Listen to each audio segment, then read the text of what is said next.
Now, into the ticket office of Disneyland. Oh boy, let's do this. Don't think the CIA is going to be trying to hack your second-gen iPod. I didn't think so. There might have been a lot of illegal music on there. I wouldn't doubt it. But, I mean, You were supposed to bring death to the flagships, not join them. Google has found a new way to piss me off. iTunes is a constant source of embarrassment. Every time I say it, it's going to suck even more. Everyone's idiots. I am Nadella. I can't do it anymore without laughing. I was going to do the whole thing. Welcome, everyone, to the Calling All Platforms podcast. I'm your host, Wes, and I'm here with Landon. Hello. And Caleb. So we basically recorded an entire episode of a TV and movies podcast before we started this podcast. So It's listener, true. if you want to listen to that, let us know, I guess. I don't know. Yeah, we did. We did a lot of... Pretty much. Man, it was kind of more of like what we watched and Pretty what much. we didn't like, what we Yeah, liked. what's happening crazy. in movies right now? Turns out it's K-pop. And also, I like K-pop, evidently. I don't know. It's news to me. That's interesting, I guess. Advertisement for Netflix sponsor, huh? Maybe? I don't know. Netflix Wouldn't that be executive nice? listening? Would be great. Anywho, let's go ahead and get into some tech news, because that's what we do, and not talk about K-pop. Unless we need to, I guess. Oh, If that's the news. I don't know. Apple. This is our first thing on the list here. We got the iOS 26 public beta, and we have initial thoughts. So, listener, this was the longest I've gone that a public beta for either Android or iOS has been available that I didn't just immediately download it, because usually I do. It's usually within a day that I download the beta. And this one, you waited like a week and a half this time? it or something like that? It was a while, like surprisingly, because everything I'd heard was saying, "Oh, this was actually the least buggy version of a beta we've ever used." And I, for some reason, I took my time, and I kind of wish I would have waited a little longer, to be honest. Oh, no. So, okay, these are just. I've had it for a little less than a week, about 5 days, I think, something like that. So not very long. So these are very rough initial hands-on thoughts of iOS 26. But I will say the very first thing that I put into our podcast Slack channel about Apple stuff was, this might be the version of iOS that gets me to switch back to Android. It's true. There we go. I'd say that. Because initially I turned it on, and it starts off as every major version of iOS upgrade does, with the new hello and all the different languages on the home screen. You swipe up and I'm like, what? This is different. Not a good different either. Like I thought back to when, I think it was iOS 7 that was went Super from the divisive. skeuomorphic to the all flat bright color. Like, I absolutely loved that upgrade. Not that I didn't like the iOS beforehand, but I really liked what they did there. And then obviously it changed, was tweaked all the way through up until now. And I really liked it. This one initially was like, like my very first thought in my notes, I was taking notes throughout this week that I've been using it. My very first note on here is liquid glass is ugly. Now, I will say I've gotten more used to it. It's not as bad as it initially was, but it's still not what I would call good or good looking, but it's there. And there are some aspects of it that I do like, that do look good, but there are a lot that I'm just really questioning any of the designers at Apple. Because and again, this is a beta. Things could change. I don't think they will, but they technically could. So let me just go through some of the notes that I took. So the next thing on here is about the new camera app, because that was one that got some UI changes to it, and it looks fine. I really hate the way that you switch modes now, because it's not the most intuitive type. Like when you look at it, normally when you would switch camera modes, you would swipe the direction to get to the camera mode that you would want. And you can still do that if you just swipe on like the viewfinder, for lack of a better term, like where on the screen where you're looking. If you just swipe there, that feels normal when you're swiping. And you're going from right to left depending on which mode you want to go to. But if you actually just swipe on the bottom, like you probably would have before over the words, there's a little like pill, like liquid glass pill, and you're moving that. You're not swiping the words underneath. It's like you have to pick that up and move it, so you're kind of scrolling the opposite direction of how you feel you should. Oh, man. And when I initially went to do that, it went the wrong way, and I'm like, whoa, this is not right. And I absolutely hate that. And again, unless you know that you can swipe on the viewfinder, you're going to go down there and you're going to swipe the wrong way, and it's going to make you mad. Well, to be clear, everything about iOS 26 just screams that they're doing the thing that you should never do with software design, which is change things because you can. Yep. They're not changing it for a reason. They're not making it better or more intuitive or anything like that. They're just changing it to change it. Yeah. And that's terrible. Don't do that. Yeah. That is a very good summarization of iOS 26. It's great. Yeah. Super looking forward to September. Great. Yeah. Oh, and like I'm not on a new iPhone by any means. I'm on a 13 Pro. So it's an older iPhone. I'm probably not being able to utilize all the things, but the problem is the things that I can utilize are all the visual things, which is what's wrong with iOS 26. All the little upgrades and things like that, I probably won't get because they're, I have an older phone. And that's fine, but it makes it a little worse for me. So the next thing on my notes here is when you scroll down. Now, again, I know that some people, Caleb in particular, does not use notifications on his phone. He doesn't use the notification screen. So this isn't going to affect him or any of you that might do this. But if you scroll down from the top to see your notifications, it used to kind of fade back into the lock screen. It looked relatively seamless. Now when you do it, I don't know if Caleb and Wes may not be able to see this on my screen, but when you scroll down, it just kind of like darkens the home screen all the way to the bottom until you're seeing your home screen behind the clock widget or whatever widget you have on your home screen and your notifications until you let go. Then it's poof, lock screen. It doesn't fade slowly. It just, unless you scroll down and wherever you let go, but again, it's not a slow fade into the lock screen. It's like a boom lock screen type situation. It doesn't feel right. It doesn't look good. It's just weird. And I don't like it. It's not good. Apple, it's weird. Yeah. And I also have noticed I've messed around with my lock screen background with different colors, with different backgrounds, with different pictures, all sorts of different things. And another problem I'm seeing is if you have a lock screen photo or a background photo that has multiple colors and any of it is a relatively darker color, all of your notifications are going to have white text.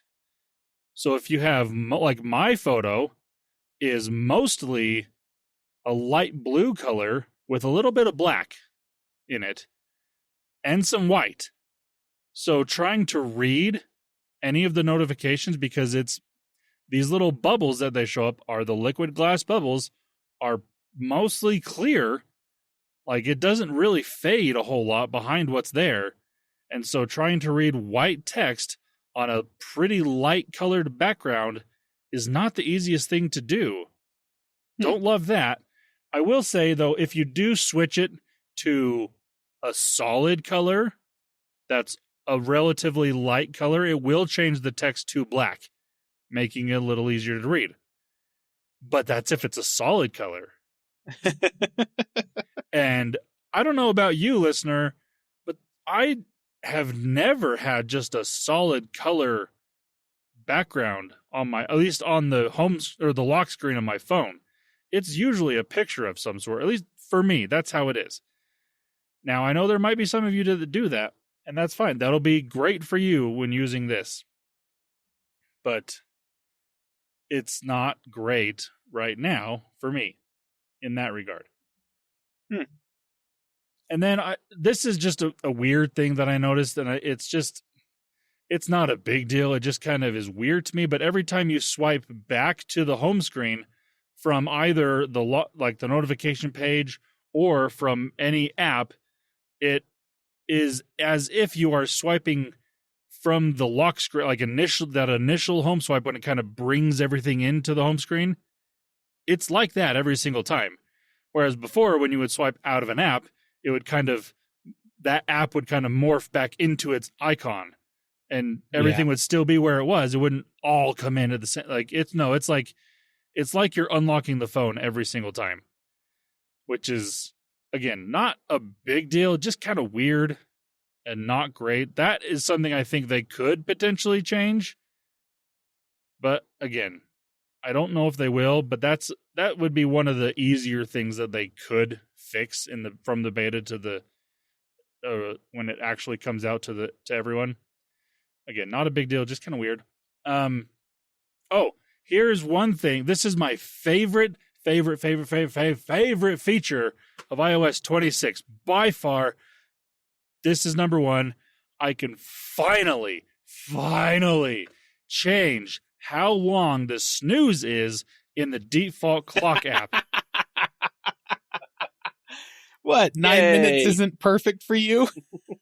I mean, I've gotten used to it over the years of having an iPhone. But when I say this is my favorite feature, I literally mean this is my favorite feature, because that's one of the first things I noticed switching to iOS from Android is I couldn't change the snooze time for alarms. And it pissed me off. Yeah. 6 years ago when I did that, 5 years, whenever it was, 5 years ago.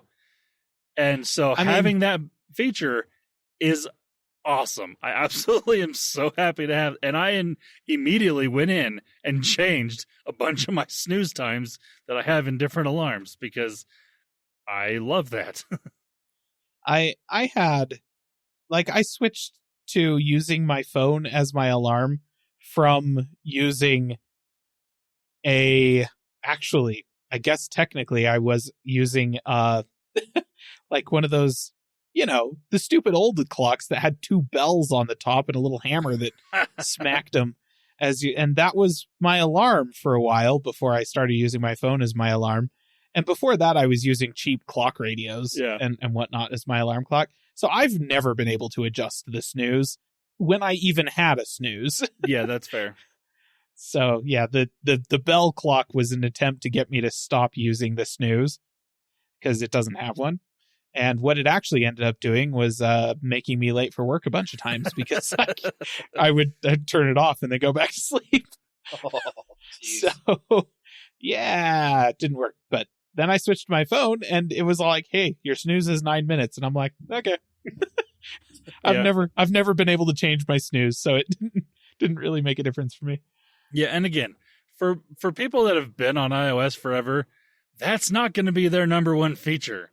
But for me, coming from Android to this, that was one of the things that stuck out to me initially. It was like, wait, I can't, what? Can't do that? It's nine minutes. No. Wait a minute. No. So I switched everything on my alarm to 5 minute snooze instead of 9 minute snooze because that's what I prefer. And again, it's been 5 years since I've had that, but man, am I so much looking forward to having that again. It's great. All right. The next thing in my notes for iOS 26 is the folder size and just icon size in general is larger. Like on iOS 25 and before, oh my gosh, not 25, whatever the heck. What is it, 15, 16? What? In iOS stupid hotcakes, yeah, I don't know. They've already got me calling the previous version of iOS. It doesn't matter. It's all made up. Nobody cares. And I mean, Apple, I hate you. Anyways, you can also do it in this version, but you can resize the icons to be either the default, which is the quote unquote small, or you can make them a little bit bigger. And this is without just making everything on your phone bigger. You can just make the icons bigger. Basically, all that does is it takes the text from underneath the icons telling you what the app name is. It takes that away, so it makes it slightly bigger. This is basically that size, and then you can also, again, make it bigger. It's very strange. And I don't love it because, like, if I've got multiple folders on my home screen, and there's just so much wasted space in between where the little icon, like the 9 icons that are inside of it that you see, and the outside of the folder. It's just unused, wasted space that I don't know. It just looks dumb, looks bad. Again, something I didn't expect to see from Apple because typically, the last little while it's gone downhill. Like Apple's UX, like mission statement is unused, wasted space. Like that's fair. It's kind of been that way for a number of years. That is true. They could put more icons. Have you icons. seen the notch on their laptops? Like, it's the definition of unused, wasted space. That's fair. I mean, they really should just make this 5 icons across instead of 4 and actually utilize this space. But instead of doing that, they just made them bigger by default, and then you can also make them slightly bigger than that, which, whatever. It is what it is. Let's see. The next thing is, like I said, I do like in some places where the liquid glass is there. It does look okay in certain scenarios. One thing that they did that I actually kind of like is where I first noticed it is in the Reminders app. I went to set a reminder, and initially, or before, when you were done setting that reminder, in the top corner, there'd be a little icon that says done, and you click on that, and then your reminder is set. And there's lots of different places where you do, like in a calendar app or something like that, you just click done and it's done. Now, instead of done, it's just a circle with a blue little check mark inside. I actually like it. Looks good. It's nothing major, but I actually kind of like it. Looks not necessarily better, but it looks good. It doesn't look bad, whereas everything else doesn't look good. So I'm fine with that. Let's see. The next thing on here, I wrote this down. I said, I get what they're going for on a visual standpoint, and what they're going for they pulled off, but that doesn't mean it looks good. Because, again, they are really wanting that liquid glass feel there everywhere, and they did do that. It does feel like you're pulling down something that looks like glass, like gliding over something. Like in the video that they show, they literally have glass things that they're sliding around a table, and it's giving that little, for lack of a better term, skeuomorphic look. Like it changes visually what's underneath of it. It does that really well. But again, just because they pulled off what they were going for doesn't mean that it looks good, in my opinion.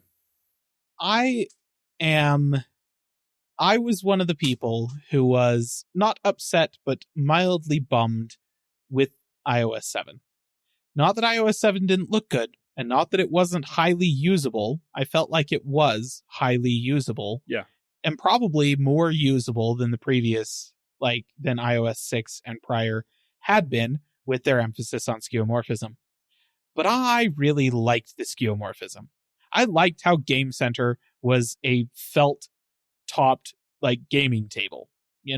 I liked how the Notepad app was a notepad. There was like a thing across the top where, with a torn sheet and stuff off of it.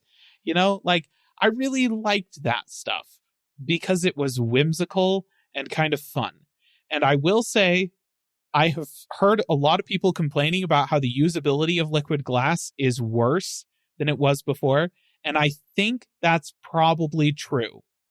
I personally am willing to bet I'm going to like it, though, because it kind of feels whimsical.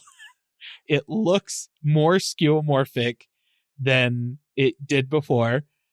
I'm here for it. I like that. I liked the skeuomorphism and I liked the whimsy here. So having not used it, obviously, I may use it and be like, nah, the trade-off that you get in terms of like lost functionality isn't worth it. And maybe, but I'm willing to give it the benefit of the doubt a little bit just because I kind of feel like our operating systems have lost a lot of that whimsy and interesting like character that they used to have. Yeah. And I feel like iOS definitely has lost a lot of the character that it had in the very early days. So yeah, I'm interested, Yeah. And I mean, like I said, I don't necessarily hate it as much as I did initially.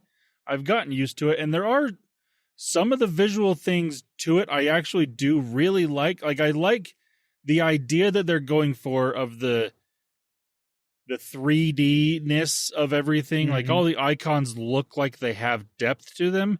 And they right. Even third-party app icons, whatever Apple has done to make it just in the system itself has made third-party app icons look better. Not that they looked bad before. Again, they looked fine, but they actually it gives that little bit of depth to it, and I like that a lot. Yeah, like that looks really good. It's just mostly when it comes to scrolling, and when you're using and just certain places that liquid glass functionality just doesn't fit quite right. Like it would almost be better if it was, say, a matte glass, like slight, like like a foggy glass. Like it just has a little more depth to it. Frosted. That's frosted the word. Glass. Frosted glass. So it kind of like basically like you can still see through it. And I just realized I hate that I'm gonna have to say this, but it's kind of like what Windows did in Windows 7. Yes. I will say, visually, I like Windows 7 a heck of a lot more than I like Windows 10. That's fair. Again, because it had character. Yep. It felt a little whimsical. I liked that.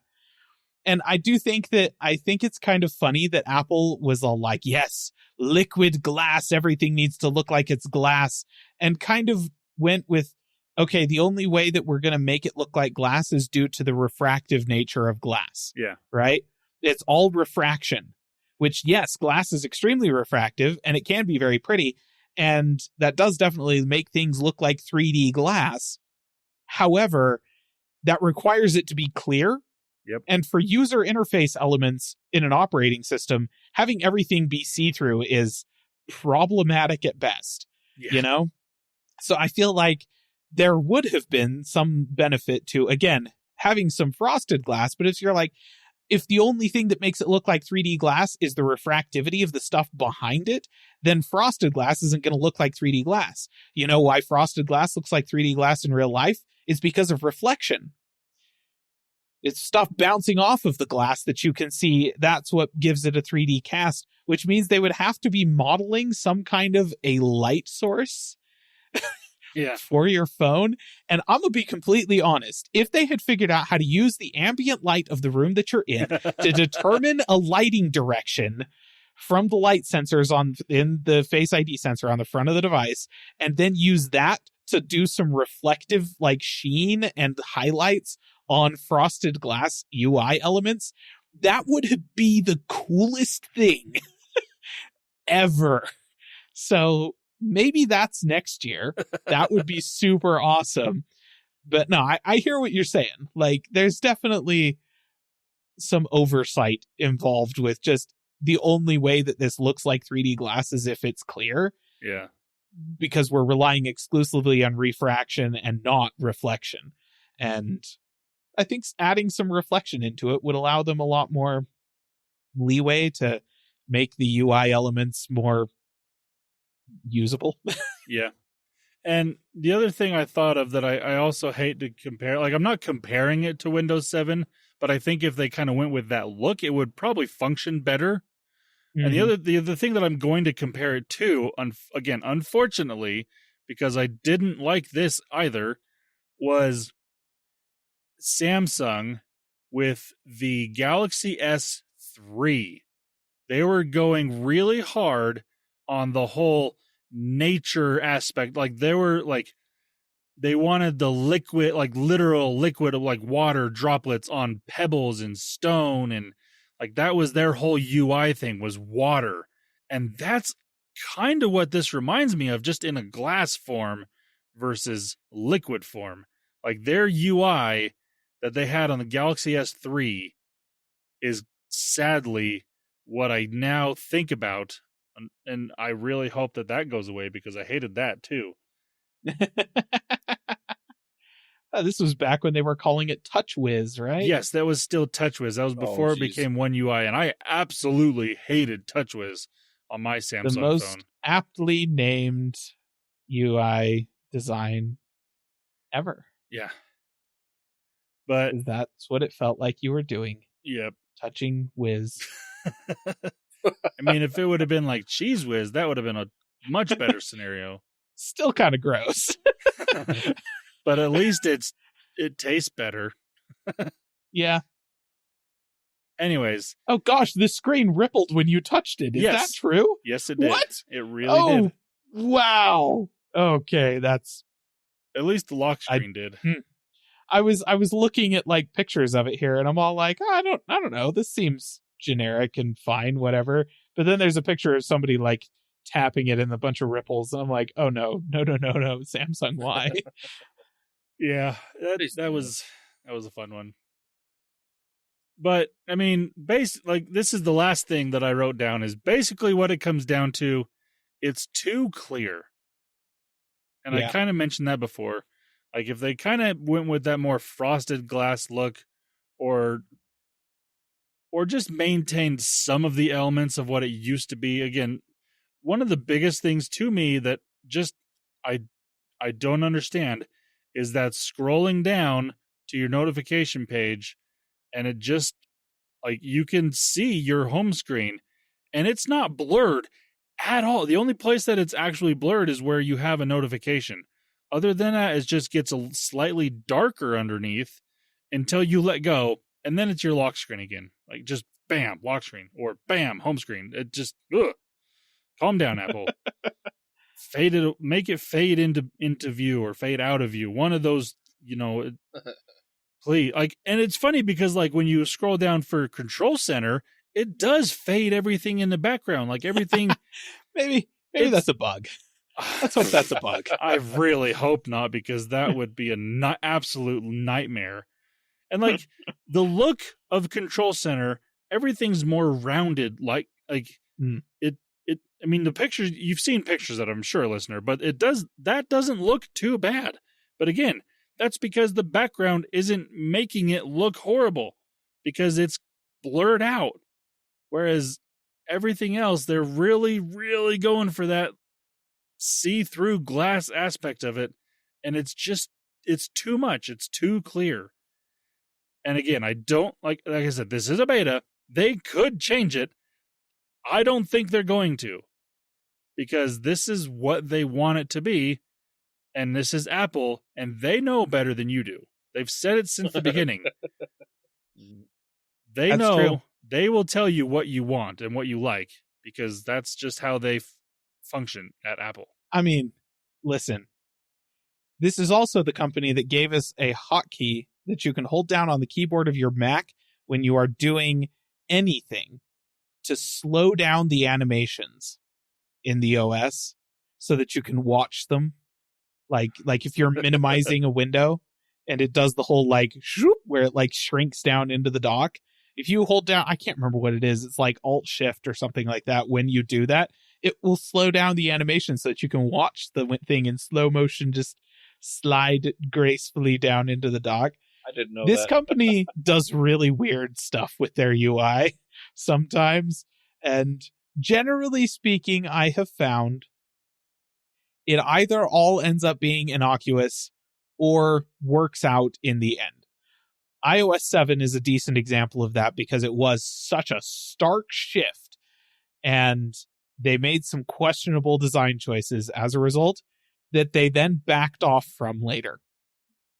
So I think the issues that we're having with Liquid Glass are legitimate.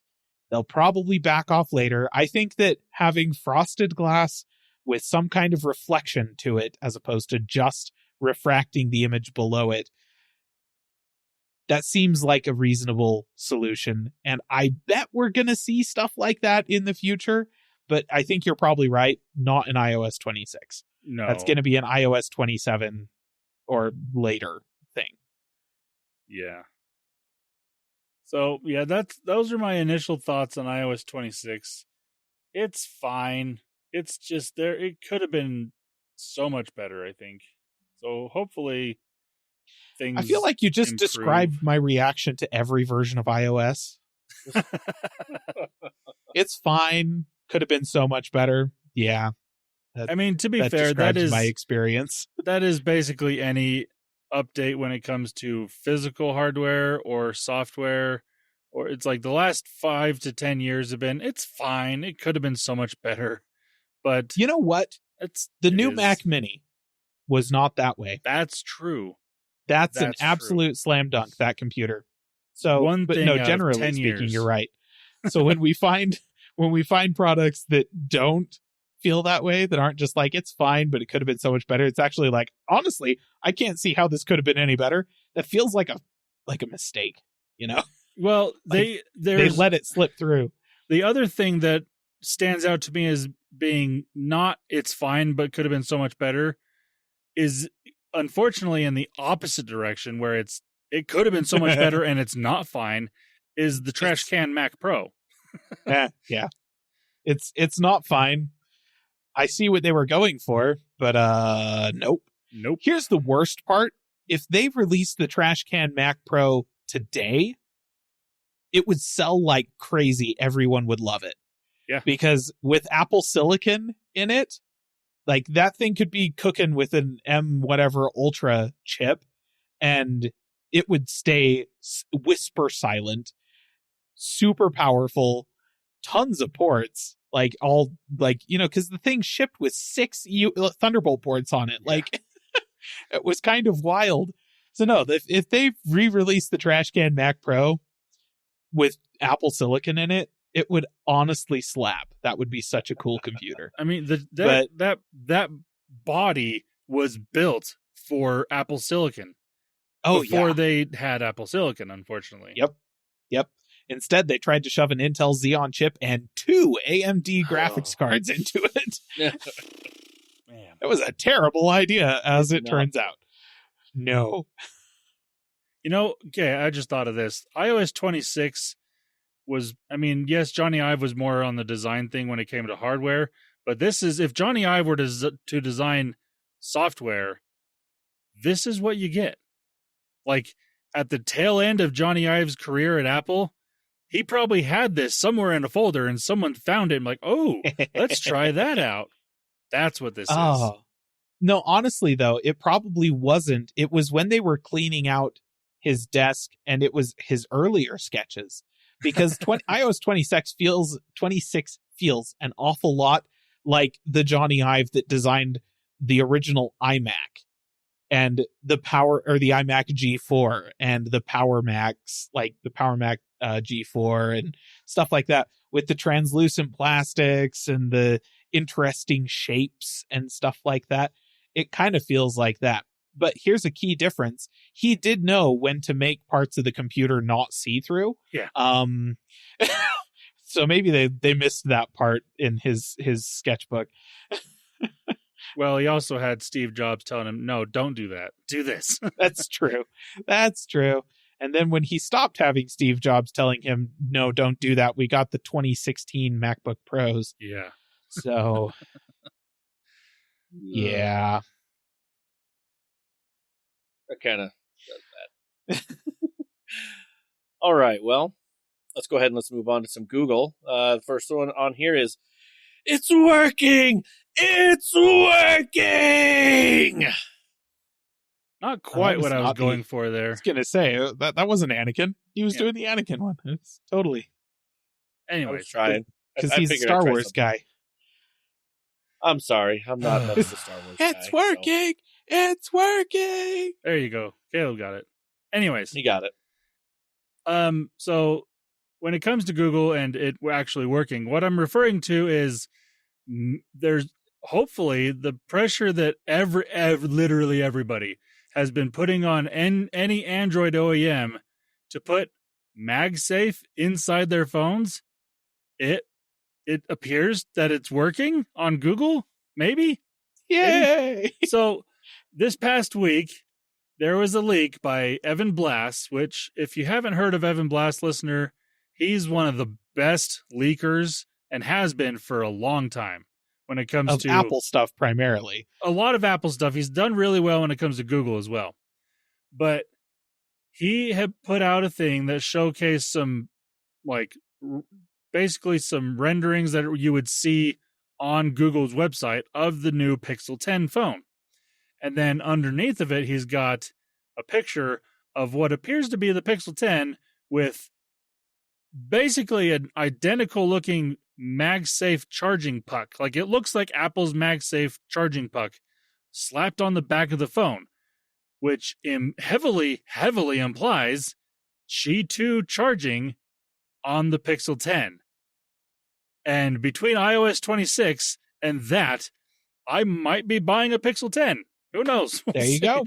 I mean, There Wow. you go. because Wow. now the other thing is, if the new Pixel Watch, that's a the Apple Watch Doesn't still is just, that's the thing keeping me on iOS. But the fact that they've got MagSafe now on a Pixel, man, that makes it a lot more tempting. And Yeah. True. again, would be just a finally, thank Seriously. you, somebody, for doing this. And I think Google doing it is going to push everybody else and be like, oh, okay, I guess it's safe to now do. Yes, it was safe to do it 3 years ago. Should have done it then. Yep. But thank you, Google, for bringing well, okay, we don't know this, not official yet. It still could not happen, which would be so very much Google to do. But coming from Evan Blass, I can 95% say it's happening. So, thank goodness, finally. Awesome. That is good news. All right, we're going to go into some general tech news. We got the T-Satellite is officially available. Yeah, I this is probably going to be the last time we ever talk about this, listener, because one, it's a horrible name, and two, like what I said, it's officially available. It's out of beta. Now, literally anybody in the US can try this. And like I just said, in the US, it is only available inside the United States and Hawaii, Puerto Rico, and parts of Alaska. Interestingly enough, not all of Alaska, parts of Alaska. But it is also a standalone service like we had kind of hoped it would be. You do not need to be an existing T-Mobile subscriber. You do not need to sign up for T-Mobile to use this. You can just have T-Satellite. And right now, it's costing $10 a month, but from what I understand, it will eventually go up to $15 a month. This is probably just an initial, hey, we're launching this. If you want it now, you can get it a little cheaper. But then after however much time, it's going to be going up to $15 a month, which honestly, still $15 a month for that peace of mind of being able to text anywhere, I think it's worth it for the people that are in those scenarios on a fairly regular basis. Yes. Like if you are someone that likes to go hiking in places that you don't have cell service, or like if you're an outdoorsy person, really is the type of person I think is really going to utilize this. If you like to go mountain biking, skiing, snowboarding, hiking, any of these type of things that take you to places where you may or may not have reliable cell phone service, or I know people that live in places that don't have reliable cell phone service or reliable internet. This is something I think could really be beneficial. And $15 a month, it's really not that bad of a price. Yeah. And according to T-Mobile's thing, they partnered with Starlink. They're using all the Starlink satellites. They said they have 650 plus satellites in orbit that it's utilizing. So you're going to be able to get service really easily. And it also is not constantly looking for this type of service. What it says is that when you lose your regular cell service, this will start to look for the satellite service, which that's when you want it. And so the fact that it's not going to be constantly trying to ping off satellites is going to save you battery, for one, for sure, and just not be using your phone's processor to an extent that really doesn't need to. So that's really nice. I mean, and from what I understand, it's generally speaking not even going to start looking for satellites until you pull the phone out and like do something that is going to want, like, you know, you open up your messaging app. Then it's going to be like, you don't have cell service. Let me look for some satellites here.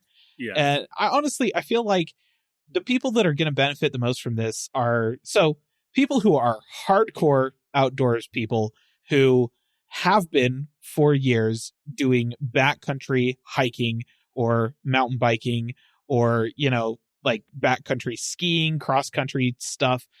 The folks that are like out in the national forests, in the depths of them, away from established trails and stuff like that, those folks have for years, hopefully, and if they were smart, they bought a Garmin ages ago.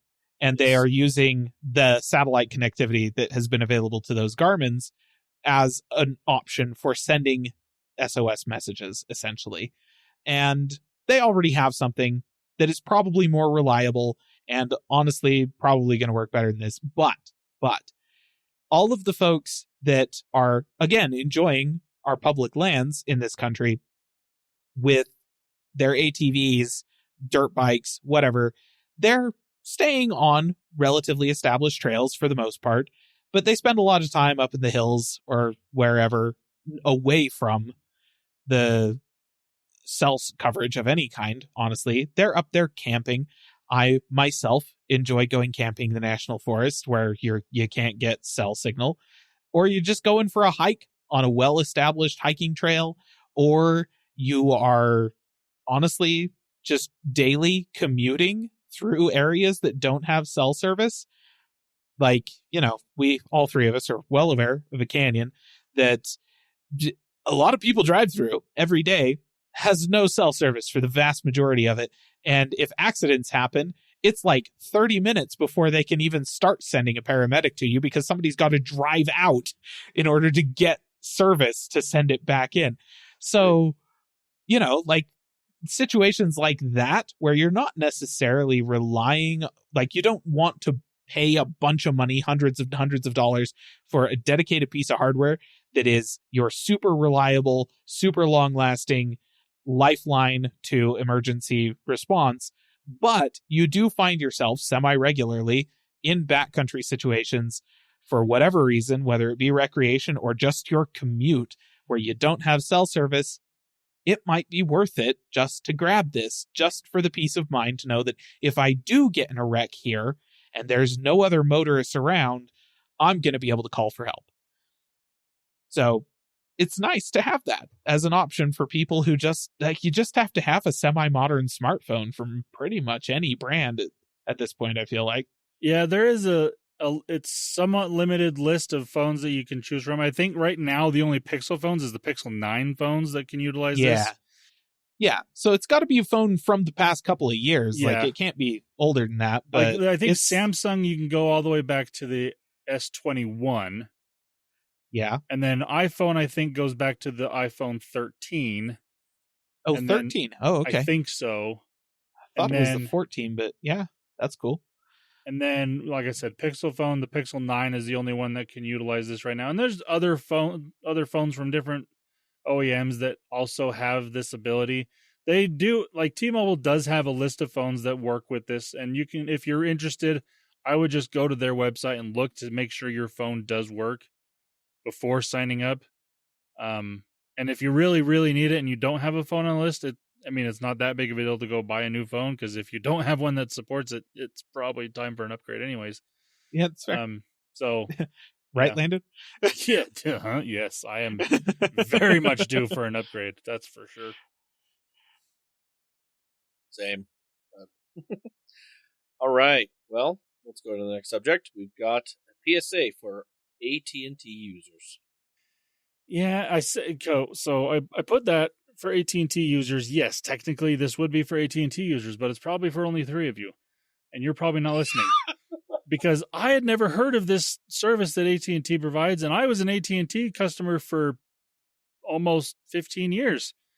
So apparently they have an app that I don't know what it's called, but on this article I'm reading, it says AT&T's Assertion-powered media storage app. Basically, it's a cloud storage app of some sort for photos and videos, from what I understand.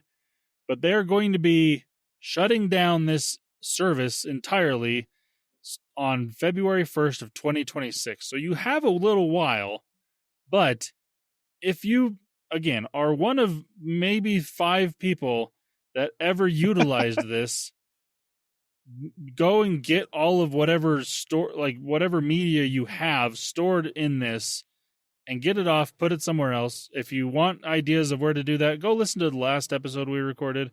We talked a lot about that. I was just going to say. So there you go. There's the PSA right now. Again, probably very few people even know about this. And if you did know about it, you may not have even been using it. I don't know. But if you were, there you go. Now you're aware of it. Go check it out. Yeah. Good PSA. All right, we're going to get into some gaming news. First on here, Battlefield 6. Yeah, so Battlefield is a game series that you may be familiar with, listener. It is a first-person shooter war stuff. I was going to say World War II, because that's how it started. Not anymore. They've done World War II. They've done World War I.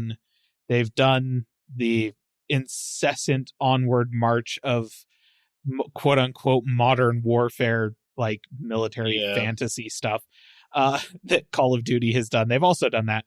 Battlefield 6 as a follow-up to Battlefield 5, honestly, from the way that people who have been able to get in some alpha and beta testing cycles for it, they're saying it's more like Battlefield 4, which, as an outsider to the series, I have been led to believe was the last good one. Though I guess there's a subset of people that really enjoyed Battlefield 1, which came after Battlefield 4. Don't ask questions. Don't ask questions. So, but supposed to be a significant step up or forward or back, maybe, whatever, from Battlefield 2042 and Battlefield 5. So that's kind of what it is here. The thing of note to me is that EA has released. The thing is available for pre-order right now, right? If you want to pre-order it, go for it. People who have actually had some hands-on time with the game can, go on YouTube if you really want to see that. They'll be able to give you more of an impression of what the thing is like. Generally positive is about all I can say so far. What I will say, though, is that because it's available for pre-order, they have released the minimum required specs for this thing. And remarkably, my computer hits them. My computer actually hits the recommended specs for GPU and then the minimum specs for the CPU. So I need to upgrade my CPU. Definitely. But like my PC, which is pretty old, not very updated, meets the minimum required specs for Battlefield 6 handily. And that's pretty great, because minimum required specs obviously means like they're targeting 1080p 60 FPS, which is that's the gaming experience I'm after, frankly. So perfect. I'm good with that. And that's all right. I appreciate that, DICE. I would say I appreciate that, EA, but it wasn't EA that made that call. That was DICE. And EA just didn't complain, I suppose. So there you go. Battlefield 6, it's coming. I believe they do have a release date out there. I forget what it is because, again, I'm not really a Battlefield person. That said, if they put a Star Wars skin on it and call it Battlefront, I might be a Battlefield person. Just give it time. It's give worth it saying. time. Which, to be clear, is all they ever should have done with those Battlefront remakes. They should have just taken a good Battlefield game and put a Star Wars skin on them and called them Battlefront. Whatever. And they could really make it work very well, because then you could just put it in the timeline of the Clone Wars and you're good. There you go. Oh, it's perfect. Absolutely. Well, yeah, that's what the Battlefront games, half the Battlefront games were, it was the Clone Wars, and it was super freaking great. And listen, it's the same basic concept, two teams of people in a big map competing for objectives, and there's destructible environments and stuff like that. Battlefield is what we wanted from Battlefront, essentially. And to be fair, Battlefront that's kind of what the multiplayer in Battlefront was. They just bogged it down with microtransactions to an hilarious degree. So hopefully they don't do that with Battlefield 6, because I don't know, maybe they did that with Battlefield 5 and that's why nobody likes that. Maybe, I don't know. I couldn't tell you. The last Battlefield I played was way too long ago. I was going to say, I don't think I've ever actually played a Battlefield game. However, most of the development studio that made the first Battlefield came from Medal of Honor, I think. And I have played a Medal of Honor game. But wow, are we way back in the weeds at that point? This is back, yeah. We're talking PlayStation 2. It's been a minute. Well, let's go ahead and let's move on. Let's talk about Nintendo, and the top of this is Nintendo sucks. Yes. I don't feel like I need to elaborate on that, listener. Just an observation. No, specifically this week, Nintendo sucks because they're raising the prices for all of the original Switch consoles. The last generation console previous to the Switch 2, which has been released. Yeah, they're raising the prices for that one. Isn't that weird? What a wonderful world we live in right now. Did they come out and say how much, or are they not yet? It's between $20 and $50 increases across the lineup. So I want to say that it's a $30 increase for the Switch Lite. It's a $20 increase for the original Switch, and then a $50 increase for the Switch OLED, which puts the Switch OLED at $400 or something like that, which makes it basically within spitting distance of the Switch 2. I was going to say, at that point, just buy a Switch 2. Exactly. I feel like this is Nintendo saying, hey, we feel like the Switch 2 isn't selling fast enough, despite the fact that it's the fastest selling console in the history of consoles up to this point. So don't buy Switch OLEDs, buy the Switch 2.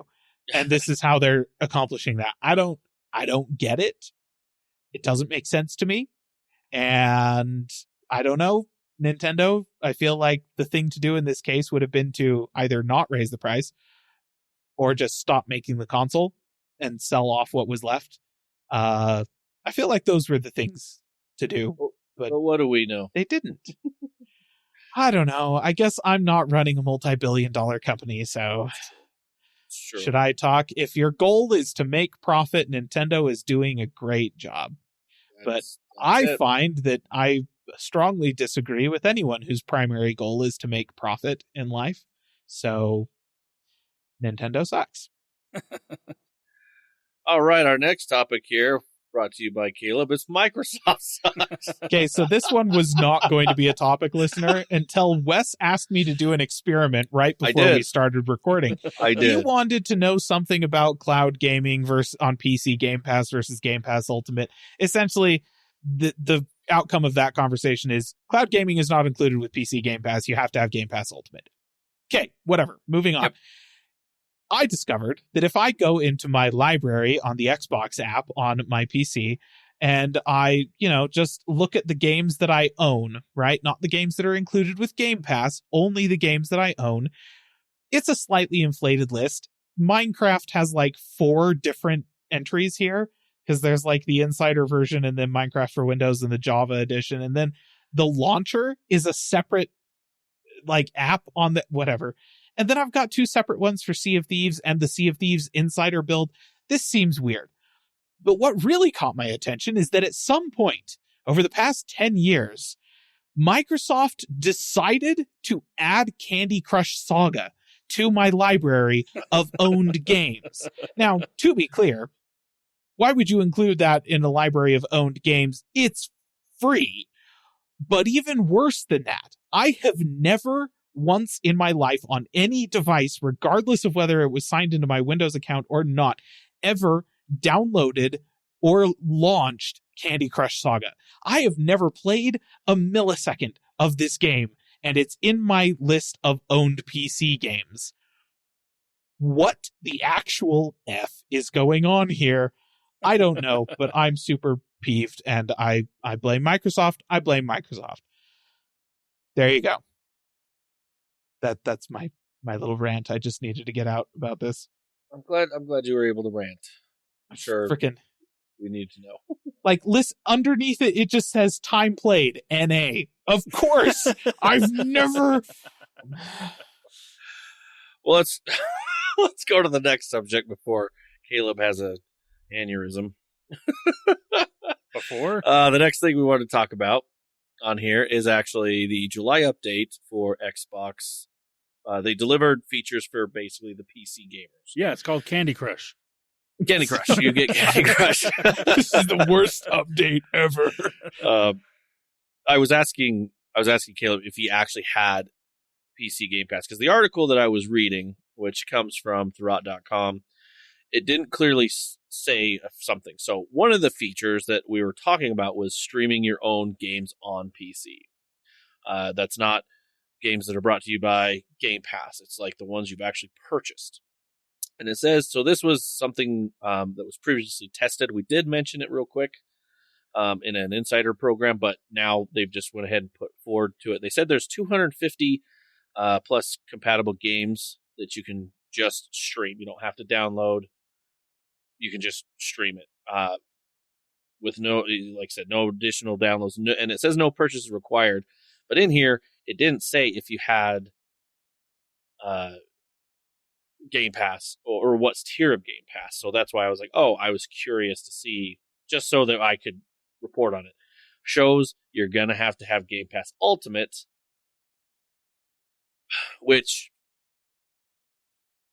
okay, that's silly to me because Ultimate is both to have Game Pass on the PC as well as the Xbox, the console. Yeah. And to not give cloud gaming to the PC, I don't know. I'm kind of... Here's the thing. If you have an Xbox console and a PC, you're going to want Game Pass Ultimate so that you have Game Pass on both of them. Makes sense. If you have just PC Game Pass, I struggle to think of a scenario in which I would want cloud gaming. If you were first a console user with 1,000 games and moving to PC. Yeah, but I'm not. That's what I'm saying. Right, If you but I have was a saying the people console that are. and PC, then okay, sure, maybe. But if you're just PC, just a PC gamer, whatever, PC Game Pass, here I am. Because that's the thing. You're talking about somebody who has like an Xbox One and they move to a PC instead of to the Xbox Series X. Mm-hmm. They still have the Xbox One. They're probably going to want Game Pass Ultimate. And so this is kind of a moot point for them, right? That's the thing. Like, I think that is where that kind of lands. And if you don't, I just rather install the game and play it. I don't want to, I don't want cloud gaming. I kind of also think that this is more or less going to be a part of the whole, if you decide to buy the ROG Ally that's coming out with Xbox with their quote unquote operating system. I think it's more that as well. It's not just PC, I think. But I think it's totally fine for them to kind of like restrict it like this. Just, yeah, all right, fine. Pay for Game Pass Ultimate if you want to do this. And that's one of the ways that they're differentiating the tiers. I feel like Game Pass for PC is still a really solid value so long as you're okay with playing on Windows, which I am becoming less and less. Okay. True. Like literally just 3 days ago, I sat down at my computer because I wanted to play some stuff that was on Game Pass. Actually, Claire Obscure Expedition 33 turns out super good game. Everyone that was talking about how it was a good game, yes. Timely reviews here on Calling All Platforms. Anyways, so I was sat down to play that, and I went to launch the Xbox app, play this game. Just freaking. So I can't launch this game, even though it's installed, unless I launch it through the Xbox app, because it's on Game Pass, so it won't actually launch unless it can verify that I have an active Game Pass subscription, which it does through the Xbox app. Okay, fine. The game was up to date. The Xbox app was not. So I had to update the frickin' Xbox app, which meant I had to open the Windows Store and update every other stupid piece of unused garbage on my computer that I haven't looked at in months because I don't care if my calculator app is up to date. It's a calculator. Frickin' Microsoft, why are you pushing updates for the built-in calculator on Windows 10? Anyways, that was my experience this week. And this is why I'm ditching Windows as my main platform for gaming. So I may not be paying for or experiencing Game Pass for very much longer, but I guess I need to finish Expedition 33 before I do that. Or I could just buy it. Maybe I should just buy it. I should just buy it on Steam. Whichever. Well, and then the next feature, I guess, I don't know why you would call this a feature, but I'm going to just say it anyway. Cross-device history. This feature lets you pick up where you left off in a game on any device, including the PC. And also, it is tied to this. Xbox Game Pass Ultimate subscribers can also access all cloud playable titles in their Xbox game library. So I feel like loads of games already do this. Was this not a thing already on? So it's going to be its own separate little thing. I was confused too. So you could be like, hey, I'm going to go back and look at what I've recently played. Like, oh, I played this last. Go back to it. So. Oh, so wait, this isn't like cloud saves for games, right? This is just like your play history. Play history. Cross-device history. That's interesting. That's why I said I don't know if this is a feature, but it's coming. Yeah. So more or less something that's been on Netflix since streaming started. Yeah, pretty much. Yep. So, yeah. Anyway, moving on from that, we're going to talk about some pricing. So Microsoft may be backtracking their $80 games this holiday. What brought this up is the fact that it's not popular. Well, I mean, they are making a lot of money. Let's go back. Anyway, what was the big thing of this? So when they announced a game, it's called The Outer Worlds 2. This is back in June. Yes, June. Yep. They gave the price of the game for $79.99. And not a lot of people really liked that very much at all. So, basically they came out and they said, okay, it's going to be $69.99 because they said this is in line with the marketing conditions. Is what they said.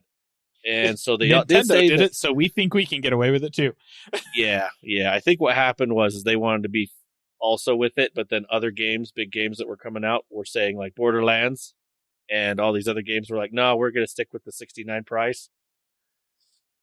They just tried to get ahead of the ball, but was way too far. Anyway, so they also said that if people that have pre-ordered the game for the $79.99 will receive a refund, and then you can just pre-order for the $69.99 on there.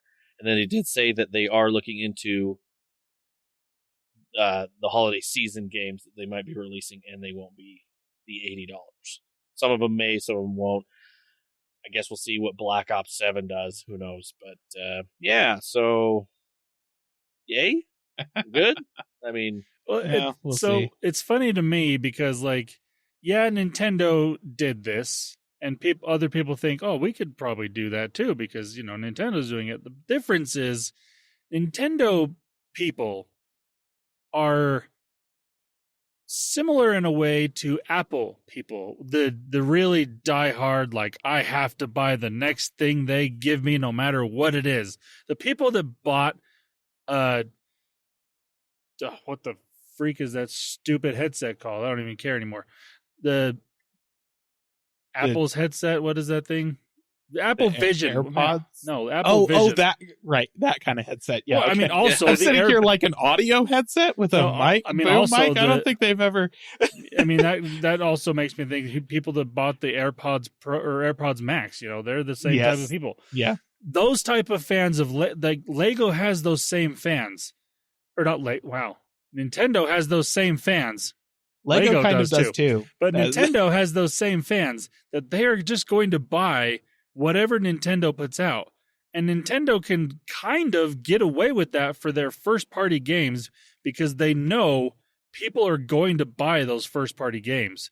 Whereas these other games, yes, they've got fans of these games, but they don't have nearly the amount of the die-hard fans that are like, I don't care what the price is, I'm going to buy it. Because there's not a game... there's very few game companies out there that have those fans, especially when it comes to individual games like that. So that's where I'm like, yeah, you're not going to get away with that because you don't have those fans like Nintendo does. Yeah. I think also what was interesting, I think they also saw not only the others, but I think they also saw Nintendo, the second game that came out for Nintendo Switch, Donkey Kong. That was still only a $70 game. Yeah. So I think they looked at that and was like, wow, okay, no. I mean, Nintendo's also kind of been priming their fans for this for years because the last freaking Smash Bros. What was that called? Ultimate. Smash Bros. Ultimate launched at $80 and has stayed there. Like, never gone on sale. Oh, yeah. And that's everyone in Nintendo's camp is pissed about the $80 games, but Nintendo knows they're going to pay it. Yeah. I think Microsoft took a long look in the mirror and went, we're not sure we can pull this off. Like, we're not sure we will sell any copies of Outer Worlds 2 if it costs $80. So I kind of think that too. Let's just not. I'm wondering if pre-orders were not to expectations with that. So I think they have the data for that as well. So yeah. No, I think, I mean, I think after when they went and said they're going to make this and then everyone else kept everything at 70, they were like, dang, we can't pull it off like you were saying. So anywho, I guess, sweet. That's one game that's only so we'll see what comes with the rest. One game. I think that's the only one they announced that's coming out. That's true. Yeah, it's that. So we'll see what happens. But, well, that's the last of our gaming news, and it looks like that's last thing on the docket here. Unless, Landon, do you by chance have one a thing? Yahoo! It is so weird for me to hear that. I want you to know, like, I know it's coming, but gosh, I don't know. Hearing your own voice, I guess. This one more thing deserves a second one. Yahoo! Because I'm going to go ahead and say this right now. This is going to be the one more thing of the year when we do our end of year awards that we do, in December. I mean, I'm intrigued. I'm biased because I'm generally the one that picks it, but this, I just can't see anything beating this out at the moment.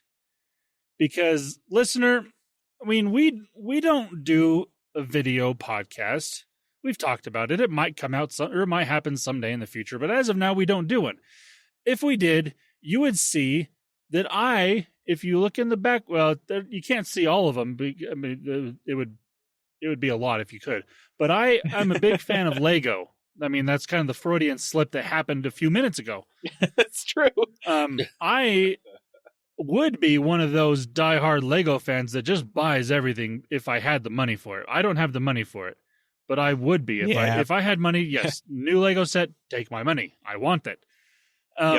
Where's your Titanic? Come on. Oh, I desperately want the Titanic.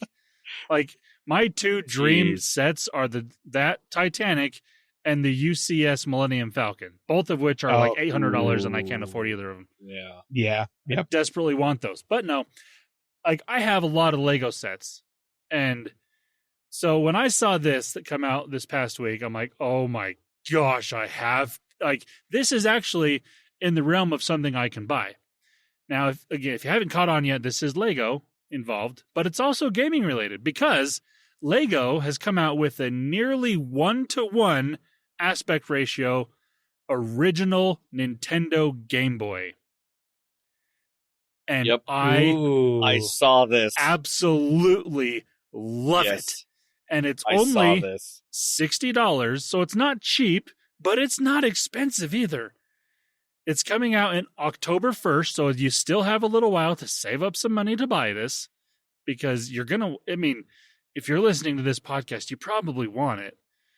But, like, it's amazing. It also comes with 2 brick Game Boy cartridges, like game cartridges for the original Zelda and Super Mario Land. So, like you can change. Cool. You can change in and out these cartridges. It also has little quote unquote screens that you can put into where the screen would be to change what you're looking at. And they're those type of ones that if you move it up and down, it kind of moves along with what you're looking at. And it's that like green screen color looking that the Game Boy had. It's amazing. And the other best part about this is the A and B buttons actually click. Like, they're physically moving buttons. It's so good. I absolutely love this. And listener, if I have any sort of money left over from other things that I have to buy, this is going to be getting purchased by me at some point in time. Because, like I said, I love Lego. It's one of my favorite hobbies because it's a hobby. And it is. I also loved the Nintendo Game Boy, the original one. I never actually owned a Nintendo Game Boy, at least not the original. I played on one of friends all the time. I had a Game Boy Color, which, despite the name, was not a color screen. It was just a color physical Game Boy, which was actually that back in the day when translucent games or hardware was a thing. It was the one I had was the green translucent Game Boy, and I absolutely loved that thing. And so when translucent hardware. So when Lego announced this, and like I said, it is, as they describe it, nearly 1-to-1. So it's not perfect 1-to-1 scale, but it is really, really, really close. Yeah. It is cool. Yes. You know what? How long do you think somebody will get it playing Doom soon enough for that to also be the Doom of the year? Because that would be fun. When is this already out? It comes out in October 1st. October 1st. October 1st. I give it by Thanksgiving. I would give it by Thanksgiving, yeah. I think there's a chance. I mean, all you really need to do is be able to put an actual screen in there, which wouldn't be hard to do, and then have it so you can rig up some sort of, basically like a Raspberry Pi that you can stick on the back, and then put other, you can't use the buttons that are on this, but you can put regular buttons on, or totally can use the buttons that are on this. You just have to embed a touch sensitive layer inside of them, like the dude who got Doom running on a Lego brick. That's true. This has happened before. I just thought about it. Like, yes, this is all of the technology exists. We've already seen it happen. It's just somebody needs to buy this Lego set and put in the work. And yeah, there's tons of microcomputers they could stick inside of this thing that would totally work. A little LCD screen that would slot in there. And then, just rigging up some kind of touch sensitive system for the buttons. I think Thanksgiving, that seems doable. That seems doable. I'm agreeing to that. And the best part is, that like there's a ton of Doom obsessed programmers who also love Legos who saw this and are already thinking this. Yeah. And it's going to be a race to see who can be the first one to show a video playing Doom on a Lego Game Boy on Reddit. I'm looking forward to this. I mean, I'd be willing to bet someone potentially already has it programmed out and ready to go. It's just a matter of getting the set, building it, and then posting a video on Reddit. Yeah, sticking it inside. That's it. Oh, that's great. Yeah, the Lego Game Boy, that's my one more thing for today and probably the year. That's awesome. That's awesome. That's some good thing to end on right there. So, well, listener, we appreciate you listening. Appreciate you listening all through this episode of Nintendo Sucks, Microsoft Sucks, things like that, and initial thoughts on the iOS 26 public beta. But also, that one more thing is awesome. Appreciate you listening. That just proves that not everything sucks. Yeah, not everything. Yeah. Yeah. Honestly, generally speaking, Lego does not suck. Yep. All right. Well, if you want to get a hold of us, you can. If you want us to talk about something or have any questions, you can get on our social media page there on those pages and ask us anything or just make fun of Caleb. Because, I mean, that's all we do. Fair. You can do that on our social media platforms. Also at callingallplatforms.com. You can also take a look at our YouTube videos there's videos there. There may be one coming sooner or later. We'll see. Caleb, any updates on that? Well, I started playing Claire Obscura Expedition 33, so no. maybe not. I don't know. We'll just say later, coming later. But you can check that channel out, Calling All Platforms, on there as well. Listener, have a good week. Bye-bye. See ya. Calling All Platforms is a production of Supporter Sound Studios. To learn more about how you can support the podcast, go to www.patreon.com/callingallplatforms.